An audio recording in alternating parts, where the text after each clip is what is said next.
आखिरकार 9 दिन बाद गोरेश्वर के कालीबाटरी से लापता महिला का शव बरामद कर लिया गया है। महिला के शव को खेत में दफनाया गया था। महिला बीते 5 मई से लापता थी, जब वह शाम के समय मवेशियों को वापस लाने खेत गई थी। अब महिला का शव उसके निवास स्थान से महज 500 मीटर की दूरी पर ही खेत में दफनाया हुआ बरामद किया गया है। रिपोर्ट के मुताबिक गांव के ही एक निवासी ने खेतों में काम करते समय जमीन में दफन एक चादर का हिस्सा देखा, जिसके बाद स्थानीय लोगों को खबर दी गई।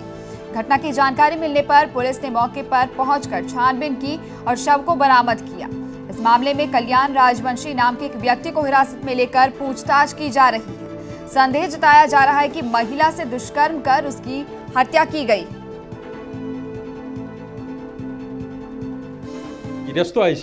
আহি কিনে চাই যি তাৰ মাটিখিনিত দুৰ্গন্ধ বাছ ওলাই আছে, এই হেৰিত ওচৰৰ সমাজৰ আগত জনাই সমাজৰ মানুহখিনি আহি পেলাই ডেড বডিটো গাঁতা খুন্দি উদ্ধাৰ কৰিলে।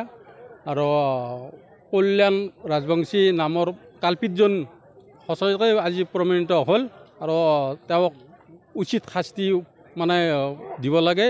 যিটো মাইকী উদ্ধাৰ হ'ল তেখেতৰ লগৰ কাপোৰ এখন ঘৰত আছিল, মেখেলা তাৰ এখন আনি কিনে চাদৰ এখন আছিল, সেই চাদৰখনৰ লগত মিলাই চাই গোটাখিনিয়ে হয়। আৰু গিৰিয়েকে ক'লা যে এইটো মোৰ হেৰি মিছেছ, এইটো প্ৰমাণিত হয়। আজি পুলিচৰ আগত গোটাখিনি ৰাইজেই খান্দি কিনে উদ্ধাৰ কৰি হেৰি কৰা হ'ল আৰু।